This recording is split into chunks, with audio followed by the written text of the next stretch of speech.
యూట్యూబ్లో light of Bible channel ప్రసారమవుతున్న ఆత్మీయ మేల్కొల్పు మినిస్ట్రీస్ వ్యూవర్స్ ఫాలోవర్స్ అందరికీ యేసుక్రీస్తు యొక్క ప్రశస్తమైన నామంలో ప్రత్యేక శుభాన్ని తెలియజేస్తున్నాను. ఈ శ్రేష్టమైన సమయంలో పరిశుద్ధాత్మ దేవుడు లెంట్లోని 28వ దినంలో మనం ప్రవేశపెట్టినందుకు ఆ ప్రభు అయిన యేసుక్రీస్తు యొక్క పరిశుద్ధమైన నామానికి ఎనలేని కృంతాసులు చెల్లించుకుంటున్నాను.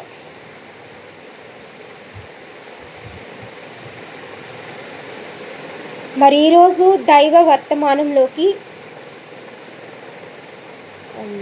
వెళ్తూ ఉండగా మరి దాని కొరకు దేవుని ద్వారా ఏర్పరచబడినటువంటి పాఠ్యాంశం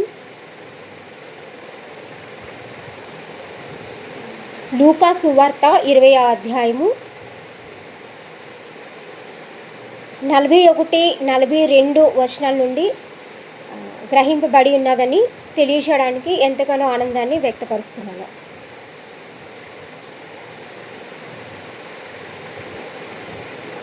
మరి ఆ దైవ వర్తమానం అర్థం చేసుకోవడానికి ఈ వాక్య భాగాన్ని మనం పరిశీలన చేసినట్లయితే అందులో ఒక విశిష్టమైనటువంటి సందర్భాన్ని మనం చూడగలం.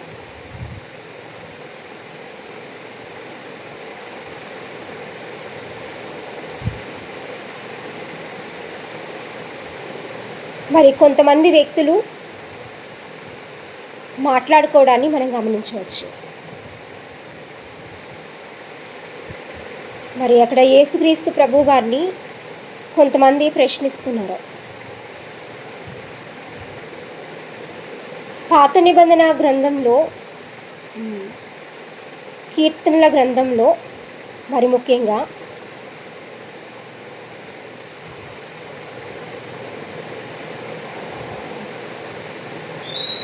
దావీదు కుమారుడు యేసుక్రీస్తు ప్రభువారు ఎలా అయ్యాడు అన్నది ఆలోచిస్తూ మరి సందేహాన్ని వ్యక్తపరుస్తూ యేసుక్రీస్తు ప్రభుని అడుగుతారు. అంటే వాస్తవంగా యేసుక్రీస్తు ప్రభువారు దావీదు రాజు యొక్క కుమారుడు ఏమాత్రం కాదు. ఆ వంశక్రమంలో వేరే తరానికి జన్మించినటువంటి యేసుక్రీస్తు ప్రభువు అని కొత్త నిబంధన మనకు తెలియజేయడం అయింది. మరి ఆ విధంగా తరాల్లో ఒక క్రమంలో యేసుక్రీస్తు ప్రభు వారు కన్యైన మరియకి జన్మించడం జరుగుతుంది. కానీ మరి వాస్తవానికి అసలు యేసుక్రీస్తు ప్రభు వారి యొక్క తండ్రి జన్యుపరంగా కన్యైన మరియ ప్రదానం చేయబడినటువంటి యేసేపు యొక్క కుమారుడు కాదు. పరిశుద్ధాత్మ ద్వారా జన్మించినటువంటి కుమారుడు ఆయన. అంటే వాగ్దానాన్ని బట్టి దైవికంగా జన్మించిన యేసుక్రీస్తు ప్రభువారిని ఇక్కడ మనం చెప్పచ్చు. మరి ఇలాంటి అవగాహన స్పష్టత అనేది లేకుండా మరి వారు అడుగుతున్నారు, దావీదు రాజు కుమారుడు యేసుక్రీస్తు ప్రభు ఎలా అయ్యాడు అని. మరి ఆ విధంగా పాత నిబంధన గ్రంథంలో దావీదు రాజు ఆత్మ పూర్ణుడై పలికిన ప్రవచనం అది. అంటే అతని ద్వారా దేవుడు తెలియజేశాడు. అతనికి ఎందుకు తెలియజేశాడు అంటే దేవుని హృదయానుసారుడు అని అతనికి ఒక పేరు ఉంది. అంటే దేవుడు హృదయాన్ని గమనిస్తూ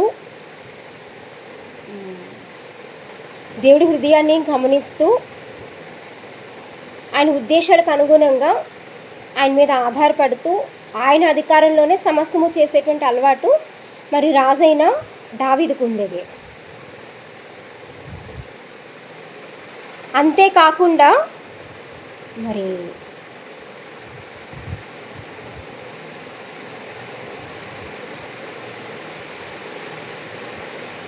దేవుని ప్రజల కోసం ఎప్పుడు కూడా పోరాటం చేస్తూ ఉండేటువంటి వ్యక్తిగా మనం అతన్ని చూడొచ్చు. మరి గొలియాతు ఆనాటి కాలంలో దేవుని ప్రజలతో పోరాటం చేసినప్పుడు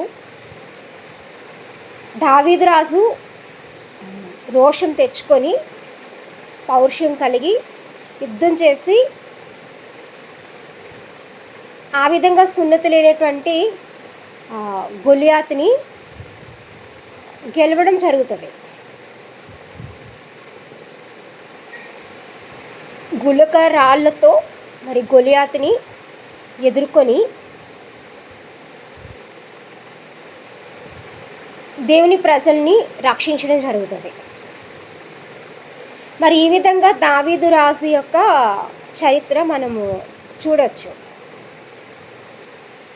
మరి ఆ విధంగా దేవుని కోసం పోరాటం చేసేటువంటి దావీదు రాజు వంశక్రమంలో దేవుడు వాగ్దానం చేసిన మీదట మరి లోక రక్షకుణ్ణి వారి యొక్క వంశానికే మరి పుట్టాలి అనే ఉద్దేశంతో యేసుక్రీస్తు ప్రభువారు ఆ వంశక్రమంలోనే జన్మించడం జరిగింది. ఇదంతా పాత నిబంధన కాలంలో ఉన్నటువంటి చరిత్ర. మరి ఆ విధంగా ఉండగా ప్రస్తుత సందర్భాన్ని బట్టి మనకి ఇక్కడ ఒక విషయం తెలియజేయబడింది. మరి యేసుక్రీస్తు ప్రభువారు లోకరక్షకుడిగా వచ్చినప్పుడు ఆయనకు అనేక మంది శత్రులుగా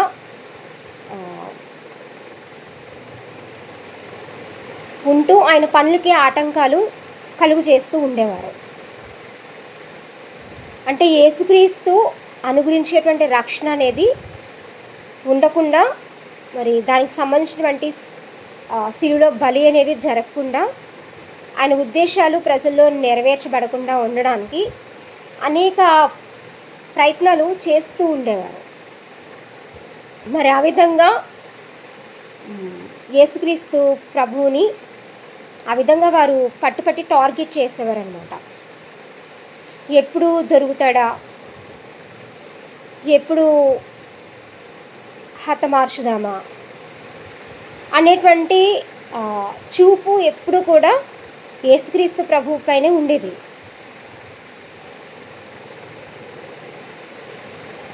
ఆ విధంగా శత్రువుల్ని నీ పాదపీఠం కింద ఉంచేంత వరకు నువ్వు నా కుడిపాసమందు ఆసీనుడైండు అని నా ప్రభువుతో చెప్పినని దావీదు కీర్తన గ్రంథంలో చెప్పాడని ఇక్కడ మరొకసారి ప్రస్తావించడం జరిగింది. మరి పాత నిబంధనలో ఉన్నటువంటి అనేక అంశాలని మరలా తిరిగి కొత్త నిబంధనలోనే అనేక మార్లు ప్రస్తావించడం జరిగింది. ఎందుకంటే పాత నిబంధన నెరవేర్పే కొత్త నిబంధన కాబట్టి.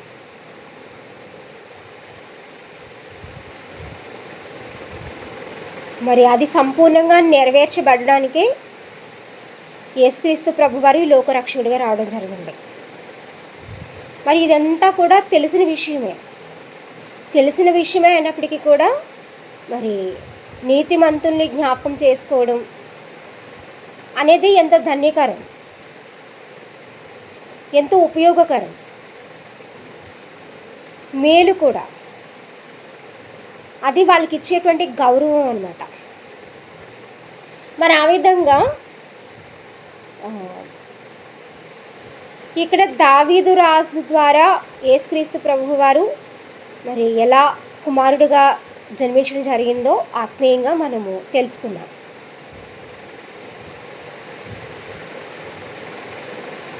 మరి ఈరోజు దైవ వర్తమానం అజమాయిషి.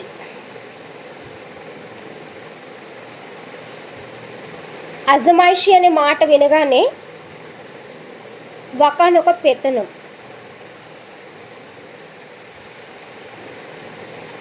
ఇలా అని చెప్పుకునే దానికన్నా ఒక హక్కు అని చెప్పుకుంటే మనకి చాలా అర్థవంతంగా ఉంటుంది. అంటే యేసుక్రీస్తు ప్రభు వారికి ఇచ్చినటువంటి ఒక హక్కు, అంటే ఊరికినే వచ్చిన హక్కు ఏమాత్రం కూడా కాదు. యేసుక్రీస్తు ప్రభువారు చాలా కష్టపడి సిలువలో మరి తన పరిశుద్ధ రక్తాన్ని చిందించి తనను తాను సమర్పించుకొని దేవుని ద్వారా సంపాదించుకునేటువంటి ఒక హక్కు. మరి ఆ విధమైన హక్కు ఉన్నవారికే అజమాయిషీ చేసేటువంటి అధికారం అనేది దేవుడు అనుగ్రహిస్తాడు. ఆ విధంగా సంపాదించుకున్న ఒక హక్కే అజమాయిషీ చేయడానికి దారి తీయడం జరిగిందని ఇక్కడ మరొకసారి నేను మీకు చెప్పడానికి ఎంతగానో ఆనందాన్ని వ్యక్తపరుస్తున్నాను. మరి ఆ విధంగా ఇటువంటి అజమాయిషీ చేసేటువంటి హక్కుని యేసుక్రీస్తు ప్రభువారు సంపాదించుకోవడం జరిగింది. మరి ఇటువంటి అజమాయిషీ ఉంది అని అంటే అర్థం ఏంటంటే,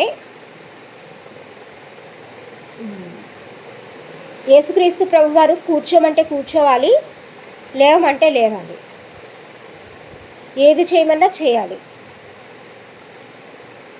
అని ఆలోచించే విధంగా ఉండేటువంటి ఒక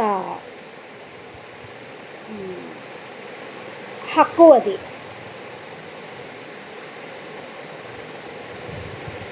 మరి ఈ కార్యం జరగకముందు సాతాను అంటూ ఉండేవాడు, నేను ఏది చేసినా చూస్తూ ఉండాలి, నేను ఏది అడిగినా ఇస్తూ ఉండాలి అని. కానీ ఇక్కడ యేసుక్రీస్తు ప్రభువారు అంతకు మించినటువంటి అజమాయిషీ చేసే హక్కును సంపాదించుకోగలిగాడు. ఈయన పరిశుద్ధితో సంపాదించుకున్నాడు. మరి సాతాను ఎప్పుడు కూడా అజమాయిషీ చేస్తూ ఉంటాడు. అతనిది అన్యాయపు అజమాయిషీ, ఎవరు ఇవ్వలేదు అతనికి అటువంటి అజమాయిషీ చేసేటువంటి హక్కు అనేది. అతను లాక్కొని చేసినటువంటి అజమాయిషీ అనమాట అది.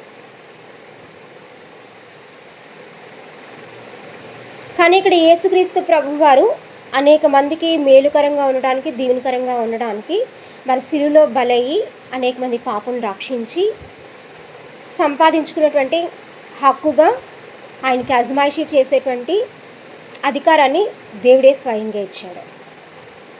మరి ఆ విధంగా తండ్రి యొక్క కుడిపాసమందు కూర్చొని సమస్త లోకానికి తీర్పు తీర్చేటువంటి అవకాశం అనేది ఆయన దక్కించుకోవడం జరిగింది. అంటే యేసుక్రీస్తు ప్రభువారు చేసిన సిలువ యాగంలో తప్ప మనకు ఏ ఇతర మార్గంలో కూడా రక్షణ పొందుకోవడం కానీ, ఏ వ్యక్తి అయినా సరే నీతిమంతుడిగా తీర్పు తీర్చబడ్డం కానీ, లేదా ఏ వ్యక్తి అయినా సరే తన పాపాలకి క్షమాపణ పొందుకోవడం కానీ జరగదు. అంటే ఇతరులు క్షమించినట్లయితే మనకి పాప క్షమాపణ వచ్చింది అని చెప్పుకోవడానికి లేదు. ఫలానా వ్యక్తి క్షమించాడు కాబట్టి నేను గొప్ప నీతిమంతుడిగా అయిపోయినట్టే, నాకు వచ్చిన నష్టమేమీ లేదు, నాకు రాబోయే కష్టమేమీ లేదు, నాకు వచ్చేటువంటి ప్రమాదం ఏ లేదు అని లోకరీతిగా ఉండేటువంటి క్షమాపణ కాదు అది. ఆది నుండి అదే సాతాను ద్వారా ప్రవేశించినటువంటి పాపానికి సంబంధించిన క్షమాపణ, పాప క్షమాపణ, పాపం నుండి విడుదల. మరి ఇంత గొప్ప అధికారాన్ని ఒక యేసుక్రీస్తు ప్రభు యొక్క నామంలో మాత్రమే పొందుకోవడానికి ఆయన అనుసరిస్తూ, ఆయన చేసిన కార్యాన్ని నమ్ముతూ, ఆ విధంగా దాన్ని ప్రతి క్షణం కూడా జ్ఞాపకం చేసుకుంటూ, స్తుతిస్తూ, ప్రార్థన చేస్తూ మాత్రమే ఆయనలో ప్రతి మేలు అనుభవించేటువంటి అవకాశం అనేది మరి ప్రజలందరికీ కూడా ఉంది. ఇలాంటి అజమాయిషీ అనేది యేసుక్రీస్తు ప్రభువారు దేవుని ద్వారా సంపాదించుకోవడం జరిగింది. అంటే ఏదైనా జ్ఞానం కావాలంటే యేసుక్రీస్తులో ఉంది, ఏదైనా సలహా కావాలి అంటే యేసుక్రీస్తులో ఉంది, ఏదైనా సూచన కావాలంటే యేసుక్రీస్తులో ఉంది, ఏదైనా ఆలోచన కావాలంటే యేసుక్రీస్తు ప్రభువారు ఆలోచనకర్త అయి ఉన్నాడు. మరి మన భారాలు మోయాలి అంటే యేసుక్రీస్తు ప్రభువారు తన భుజం మీద భారం మోస్తారు. మరి ఆ విధంగా రాజ్యభారం అనేది ఆయన భుజం మీద మోపబడి ఉంది. సమాధానం కావాలంటే సమాధానకర్త అయినటువంటి యేసుక్రీస్తు ప్రభువారు మనకు తోడై ఉండాలి. ఇలా ఏది మనకి అవసరమైనా, ఏది మనకి కావాల్సి ఉన్నా ఒక యేసుక్రీస్తు ప్రభువారు మాత్రమే కారణమయ్యేటట్టు సర్వ హక్కులతో నిన్నటువంటి ఒక నిబంధన యేసుక్రీస్తు ప్రభు యొక్క పరిశుద్ధ రక్తం ద్వారా చేయబడింది. మరి ఈ విధంగా తనను నమ్మి విశ్వసించే ప్రజలందరి మీద అజమాయిషీ చేసేటువంటి హక్కు యేసుక్రీస్తు ప్రభు వారు సంపాదించడం జరిగింది. ఈరోజు మనం ఏ విధంగా అజమాయిషీ చేస్తున్నాం? ఈ విధంగా మనకు ఉండేటువంటి శత్రుల మీద మరి ఎంతవరకు ఒక దేవుని అధికారాన్ని కలిగి ఉండి వాటిని ఎదిరిస్తూ వాటికి లొంగకుండా నీతిగా బ్రతకగలుగుతున్నాం? మరి ఈ అజమాయిషీ అంతా కూడా శత్రువైన సాతాను మీద యేసుక్రీస్తు ప్రభువారికి ఇవ్వబడింది. మరి దుష్టత్వాన్ని జయించాలంటే, పోరాటం చేయాలి అంటే ఆ వ్యక్తి ఎంతగానో సమర్పించుకొని పని చేయాలి. అలా లేకపోతే శత్రువుల చేతుల్లో ఓడిపోయేటువంటి రాజులు అనేక మంది ఉంటారు. అలాంటి లోకరాజులు ఎంతోమంది ఉన్నారు. మరి ఆ విధమైనటువంటి అజమాయిషీ అనేది ఖచ్చితంగా నీతిమంతులకి అవసరమైంది. దానికోసం యేసుక్రీస్తు ప్రభువు వారి వలె కష్టపడక తప్పదు. మరి కుయుక్తితోనో కుతంత్రాలతోనో లేకపోతే మరి ఏమన్నా మాయా బోధల చేతనో ఏదైనా అజమాయిషీ కానీ పెత్తనం కానీ సంపాదించుకోవడానికి లేదు. ఖచ్చితంగా మరి ఈ విధంగా యేసుక్రీస్తు ప్రభు వారి ద్వారా పొందిన ఆశీర్వాదం ఫలితంగా అటువంటి అవకాశాన్ని హక్కుని మరి క్రైస్తవులు మరి ముఖ్యంగా నీతిమంతులుగా తీర్చబడిన వారు మాత్రమే సంపాదించుకునేటువంటి అవకాశం అనేది దేవుని ద్వారా ఉంది. ఆ విధంగా శత్రువుల మీద పైచేయి అనేది సాధించగలగాలి. మరి ఇటువంటి అజమాయిషీ ప్రతి ఒక్కరూ కూడా తమ జీవితంలో కలిగి ఉంటూ సాతాను పెట్టే ప్రతి ప్రలోభానికి లొంగిపోకుండా మరి వాడిచ్చేటువంటి తప్పుడు ఆలోచనలకి లొంగిపోకుండా వాటిని అదుపు చేస్తూ ఒక హక్కుగా నీతిగా జీవించడం అనేది జీవితంలో కలిగి ఉండాలని, తద్వారా అనేకమైనటువంటి ఆశీర్వాదాలు అభివృద్ధి మరి ఇలాంటి పద్ధతిలో సంపాదించుకోవాలని ప్రియ క్రీస్తు దాసులుగా కోరుకుంటూ ఇంతటితో ఈ వాక్య సందేశాన్ని ముగించడానికి మరి ఎంతగానో ఆనందిస్తున్నాను. మరి ఇప్పటి వరకు విన్న ప్రతి ఒక్కరూ ఈ ఆత్మీయ సందేశం నచ్చినట్లయితే తప్పకుండా లైక్ చేయండి, ఫాలో అవుతుండండి, షేర్ చేయండి, సబ్స్క్రైబ్ చేయండి. అనేక మంది చేత సబ్స్క్రైబ్ చేయించి యేసుక్రీస్తు యొక్క రాజ్యంలో మరి మంచి పాత్రగా ఉంటూ ఆ రాజ్య వ్యాప్తి కోసం తమ వంతు కృషి చేస్తారని, తద్వారా విలువైన ఆశీర్వాదాన్ని సొంతం చేసుకుంటారని మనస్ఫూర్తిగా కోరుకుంటూ మరి ఇంతటితో సెలవు తీసుకుంటున్నాను.